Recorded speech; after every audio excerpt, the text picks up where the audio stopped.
एक समय की बात है। भोला सेठ नाम का एक व्यापारी रहता था। एक समय उनकी गिनती शहर के सबसे अमीर व्यापारियों में होती थी, लेकिन अब वह केवल नाम का सेठ रह गया था। उनका बिजनेस बंद होने की कगार पर था। उस पर बहुत कर्ज था।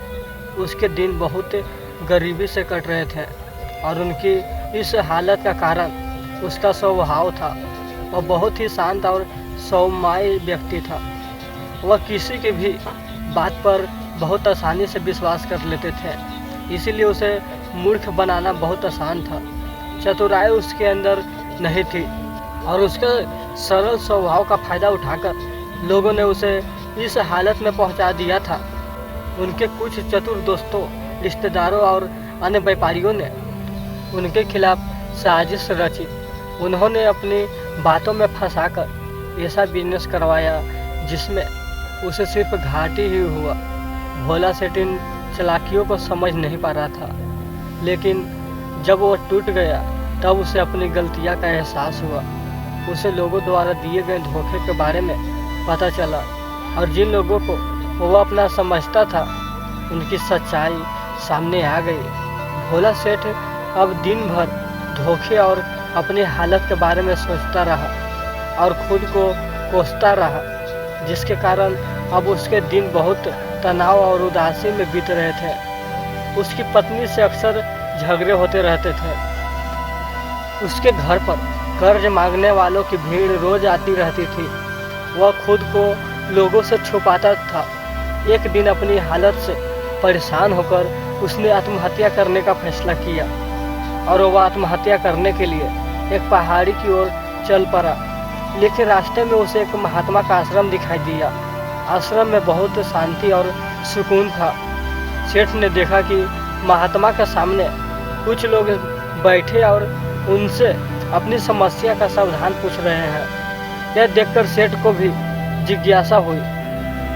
उसने आश्रम से बाहर आ रहे एक व्यक्ति को रोका और महात्मा जी के बारे में पूछा। व्यक्ति ने व्यापारी से कहा कि वह महात्मा आसपास के सभी कस्बों और गांवों में अपनी बुद्धि के लिए बहुत प्रसिद्ध है। वह लोगों की बड़ी बड़ी समस्याओं को अपनी बुद्धि से आसानी से सुलझा देता है। यह लोगों के मन की बात जानने और उसके झूठ को पकड़ने में माहिर है, क्योंकि इसने मानव स्वभाव के बारे में गहराई से अध्ययन किया है और इसे समझने में महारत हासिल कर ली है। यह किसी को भी अपनी बात पर सहमत करने के लिए चुटकियों की खेल है, इसीलिए उन्हें चतुर संत कहा जाता है। यदि आपको कोई समस्या हो तो आप उनसे सावधान पूछ सकते हैं। यह कहकर वह व्यक्ति चला गया। इसके बाद वह व्यापारी चुपचाप महात्मा की भीड़ के पीछे बैठ गया और अपनी बारी का इंतजार करने लगा। शाम को सारी भीड़ चली गई। सेठ की बारी थी। उसने महात्मा को प्रणाम किया और दुखी मन से अपनी सारी घटना बताई। महात्मा ने सेठ की बात बहुत ध्यान से सुनी और फिर शांत स्वर में उत्तर दिया। इंसान को इतना भोला नहीं होना चाहिए कि हर किसी की बातों पर विश्वास कर ले और जो दूसरों लोग कहें वही करना शुरू कर दे। व्यक्ति के अंदर थोड़ी सी समझ और चतुराई का होना बहुत ज़रूरी है। इसीलिए नहीं कि वह दूसरों का फ़ायदा उठा सके या उन्हें बेवकूफ़ बना सके, ताकि वह खुद को दूसरे चतुर लोगों की चालों से बचा जा सके, खुद को नुकसान से बचा जा सके और दूसरे ज़रूरतमंद लोगों की मदद कर सके। आज मैं आपको समझाऊंगा कि आप लोगों से जो चाहते हैं वह कैसे प्राप्त कर सकते हैं। तुम्हें कुछ तरीके सिखाऊंगा जिसका उपयोग आप लोगों और परिस्थितियों को नियंत्रण करने के लिए कर सकते हैं। आज आपको यह भी पता चलेगा कि धोखेबाज लोगों को कैसे पहचाने और उनसे खुद को कैसे बचाएं। ऐसे बन सकते हैं आप एक साधारण इंसान से समझदार इंसान। लेकिन आज जो मैं आपको बताने जा रहा हूँ उसका इस्तेमाल किसी गलत काम के लिए न करें, लेकिन अपनी और दूसरी की सुरक्षा के लिए बस मेरी बातों का ध्यान से सुनें। जिस दुनिया में हम रहते हैं वहाँ आपको कुछ चतुर लोग मिलेंगे जो अपनी जीविका चलाने के लिए भोले भाले लोगों का इस्तेमाल करते हैं।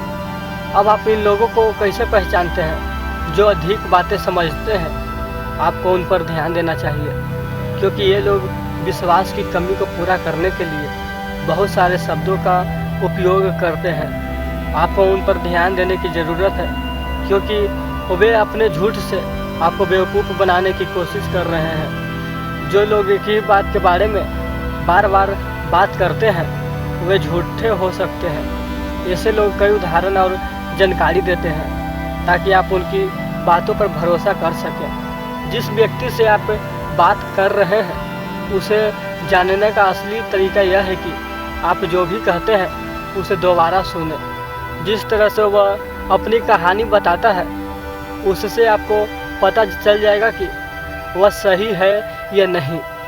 जब आप उसे दोबारा सुने तो उस पर ध्यान दें। दोनों बार बार एक ही कहानी या नहीं।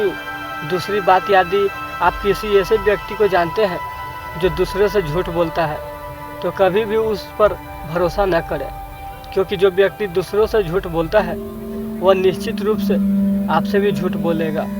साथ ही आपको ऐसे लोगों से सावधान रहना चाहिए जो दावा करता है कि उनके पास पहले बहुत पैसा था जो अब डूब गया है, जिससे पता चलता है कि आप जिससे बात कर रहे हैं वह झूठ बोल रहा है। हाँ, ऐसा हो सकता है कि एक बार उसके पास बहुत पैसा था, लेकिन वह अब दिवालिया हो गया है।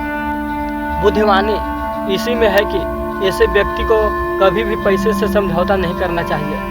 जो व्यक्ति खुद पैसों को संभालने में कमज़ोर हो, उस व्यक्ति से सलाह लेना बुद्धिमानी नहीं है। आपको अयोग्य लोगों से भी सावधान रहने की आवश्यकता है, क्योंकि यदि कोई व्यक्ति महत्वपूर्ण चीज़ों की देखभाल करने में सक्षम नहीं है, तो ऐसे लोग अपने व्यवसाय या काम को संभाल नहीं सकते। एक सच्चा समझदार व्यक्ति अपनी ज़रूरी समस्याओं पर अधिक ध्यान देता है, बेकार चीज़ों पर नहीं। एक और वांझो व्यक्ति हमेशा अपनी बात दोहराता है और बात बात पर कसम खाता है, वह व्यक्ति झूठा होता है। इसलिए ऐसे व्यक्ति पर कभी भी भरोसा नहीं करना चाहिए। दूसरी बात, अगर आप सोचते हैं कि किसी व्यक्ति के साथ अच्छा व्यवहार करें तो आपको हमेशा अपनी इच्छा के अनुरूप परिणाम मिलेगा, तो आप गलत हैं।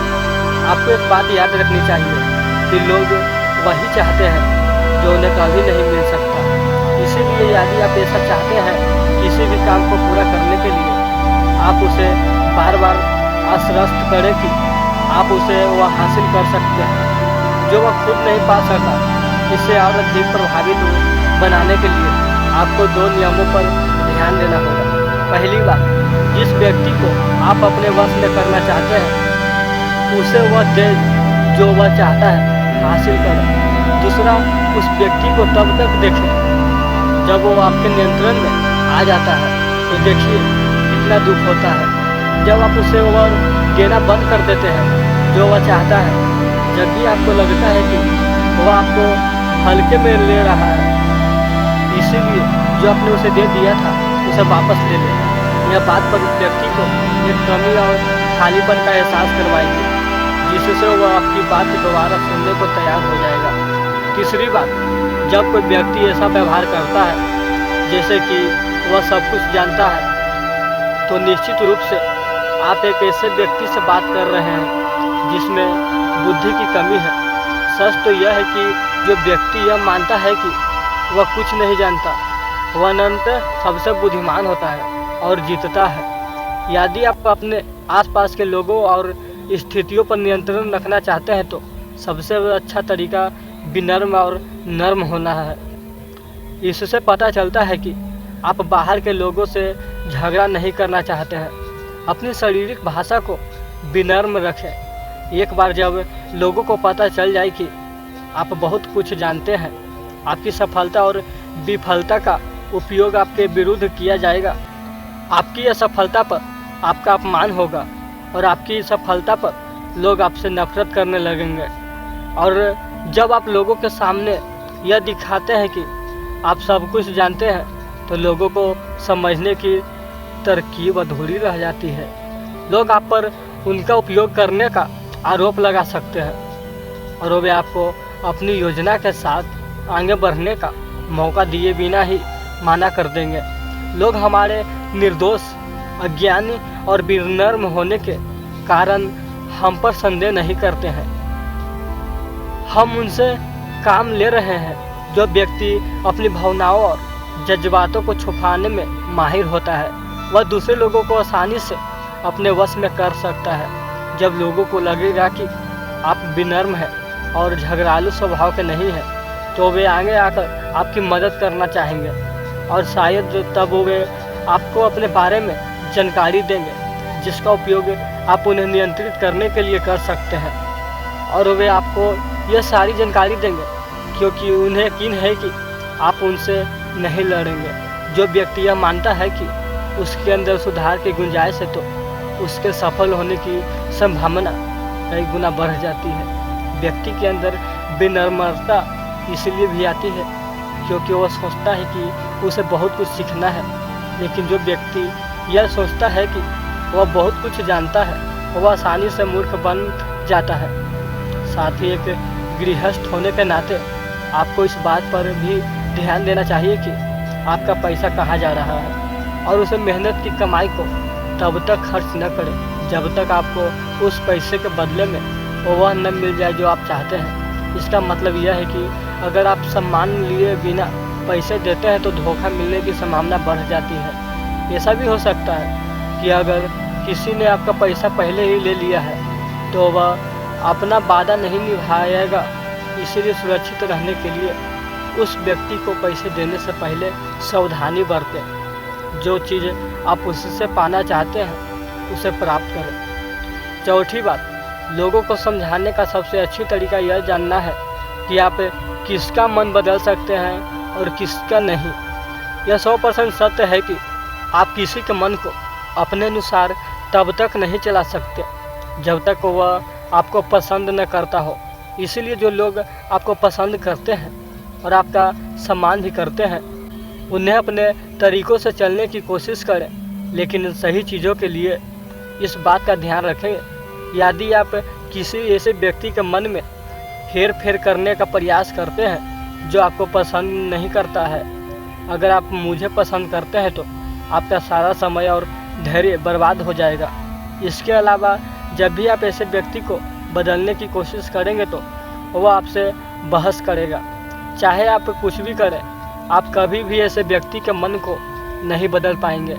आपको अपनी बहस शुरू होने से पहले ही प्रयास करना बंद कर देना चाहिए और याद रखना चाहिए कि केवल आप ही उन लोगों को बदल सकते हैं जो आपको पसंद करते हैं और आपका सम्मान करते हैं। इसलिए यदि आप किसी को बदलना चाहते हैं, सबसे पहले इसके साथ अच्छे संबंध स्थापित करें और इससे दोस्ती करें।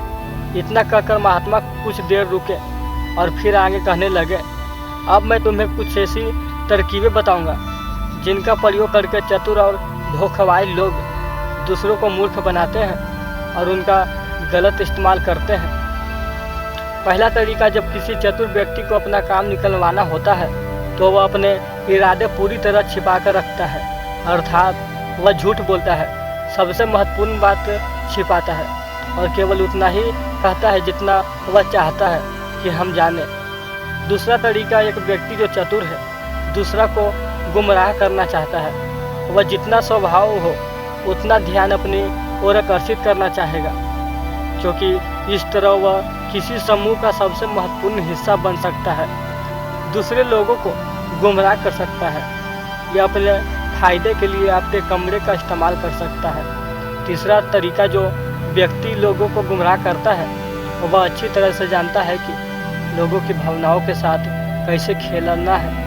वह अलग अलग मौक़ों पर अपने लाभ के अनुसार अलग अलग भावनाएं व्यक्त करता है, लेकिन केवल दिखावा करने के लिए। कभी कभी वह बहुत क्रोधित होगा, कभी कभी वह बहुत विनम्र होगा, कभी कभी वह बहुत मिलनसार होगा और कभी कभी वह बहुत उदास रहेगा। जिस व्यक्ति से उसका काम निकलेगा वह उसके साथ वैसा ही व्यवहार करेगा। चौथा तरीका, धोखेबाज व्यक्ति सिर्फ अपने लिए सभी की सहानुभूति पाने की कोशिश करता है। सभी उसे सबसे गरीब समझते हैं। उसे इस बात से कोई फर्क नहीं पड़ता कि आपकी समस्या कितनी बड़ी है। आपको हमेशा यह महसूस कराएगा कि उसकी समस्या आपसे बड़ी है और वह सबसे ज़्यादा परेशानी में है। इसीलिए आपको उस पर दया करनी चाहिए और उसकी मदद करना चाहिए। पांचवा तरीका, एक चतुर व्यक्ति जो आपको नियंत्रण करना चाहता है, उसकी अपनी इच्छा के अनुसार आपको यह सोचने पर मजबूर कर देगा कि वह आपके जीवन का सबसे महत्वपूर्ण व्यक्ति है। आप इसके बिना काम नहीं कर सकते, लेकिन वास्तव में ऐसा नहीं होता। वह आपको सिर्फ यह विश्वास दिलाता है कि आप उसके बिना जीवन की कल्पना नहीं कर सकते। इस तरह जितना अधिक आप उन पर निर्भर होते जाते हैं, उतना ही अधिक उनका आप पर नियंत्रण बढ़ता जाता है और वे आपसे अपना काम करवा लेंगे। छठा तरीका, एक चतुर व्यक्ति हमेशा कोशिश करता है कि किसी भी बड़े काम का श्रेय हमेशा उसे ही मिले। तारीफ तो उसकी ही होनी चाहिए, चाहे कोई कुछ भी करे, लेकिन तालियां सिर्फ उसके लिए ही है। इसलिए वे ज़्यादा से ज़्यादा लोगों का ध्यान अपनी ओर आकर्षित करना चाहते हैं। अधिक से अधिक लोगों को अपने साथ जोड़ने के लिए चतुर लोग अक्सर सबसे कठिन काम दूसरों को सौंप देते हैं और आसान काम अपने पास रख लेते हैं, लेकिन सारे काम का श्रेय खुद लेने की कोशिश करें। सातवां तरीका, एक धोखेबाज आपका सबसे अच्छा दोस्त होने का दिखावा करेगा। वो दिखाएगा कि आपका उससे बेहतर दोस्त नहीं हो सकता। इस तरफ से आपके सभी रहस्य जानने की कोशिश करेगा और गलत समय पर वह उनका उपयोग करके खिलाफ करेगा। इसीलिए अपने रहस्य बताने से पहले 10 बार सोचें, क्योंकि दुनिया में सबसे खतरनाक चीज़ है एक धोखेबाज दोस्त। इसीलिए यह पहचानना सीखें कि कौन दोस्त है और कौन नहीं। आठवां तरीका, अधूरी जानकारी दें। एक धोखेबाज व्यक्ति आपको केवल उतनी ही जानकारी देगा जितनी वह आपसे जानना चाहता है। कारण क्योंकि वह चाहता है कि आप सिर्फ ये बातें जानें। वह कभी भी आपके साथ पूरी बातें साझा नहीं करेगा। वह सबसे महत्वपूर्ण चीज़ें छिपाएगा ताकि समय आने पर वह उनका उपयोग कर सके और सारा श्रेय ले या अपना काम पूरा कर ले। 9वां तरीका, एक चतुर व्यक्ति कभी भी अपनी बात पर कायम नहीं रहेगा। समय आने पर वह अपनी बात से मुकर जाएगा। इसका कारण कुछ भी हो सकता है। यह तो वह चाहता है कि आप ऐसा न करें, या वह जानबूझकर ऐसा कर रहा है। यह उसकी मंशा पर निर्भर करता है। 10वां तरीका, वे ऐसा दिखावा करते हैं जैसे उन्हें कुछ भी पता नहीं है। वे सबसे निर्दोष हैं, हालांकि उन्हें उस समय उस घटना के बारे में सब कुछ पता है, लेकिन फिर भी वे आपके मुंह से सब कुछ सुनना चाहेंगे, क्योंकि कल को अगर उनके मुंह से कुछ ऐसी बात निकल गई जो नहीं करनी चाहिए थी, तो वह आपका नाम ले सकते हैं कि उसने मुझे बताया। यह निर्दोष बनने रहे ताकि वे अपनी जिम्मेदारियां से बच सकें। जितना उन्हें मिल सकता था उससे अधिक काम के बोझ से दूर रहें। वे जानबूझकर ऐसा करते हैं ताकि कोई उन पर ध्यान न दे और वे महान चीज़ों से बच सकें। 11वां तरीका, दूसरों पर उंगली उठाना या दोष देना। एक चतुर व्यक्ति हमेशा अपने हाथ खाली रखना चाहेगा, अर्थात उसे कोई कड़ी मेहनत या अधिक जिम्मेदारी नहीं निभानी पड़ेगी। इसीलिए मैं दूसरे पर उंगली उठाता रहता हूँ कि मुझे यह काम ठीक से नहीं आता। वह इस बात को भली भांति जानते हैं। यह दूसरी स्थिति यह आती है कि कहीं न कहीं उनकी पोल खुल जाती है, यह इज्जत सामने आ जाती है। फिर भी वे अपनी गलती का दोष दूसरों पर मर्ज देते हैं। 12वां तरीका, एक धोखेबाज हमेशा झूठी तारीफ करेगा। वह केवल वही कहेगा जो दूसरा व्यक्ति उससे सुनना चाहता है, और वह ऐसा तब तक करेगा जब तक उसका काम पूरा हो जाए। इसके बाद वह लोगों के सामने उसी व्यक्ति की आलोचना करेगा और उसकी कमी को 13वां और आखिरी रास्ता बताएगा। वह आपके फैसले को नियंत्रण करने की कोशिश करेगा। सबसे पहले एक धोखेबाज और चालाक व्यक्ति बनने की कोशिश करेगा, आपका सबसे अच्छा दोस्त और शुभचिंतक। उसके बाद जब उसे विश्वास हो जाएगा कि आपने उस पर आँख मूंद कर भरोसा करना शुरू कर दिया है, तो वह आपके फैसले खुद लेने की कोशिश करेगा।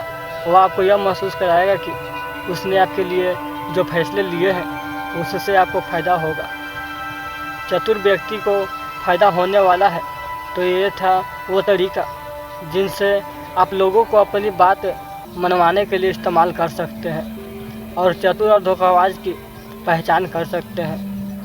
उन लोग आप उनसे बच सकते हैं और लोगों से आप बच सकते हैं। भोला सेठ को सभी उत्तर मिल गए।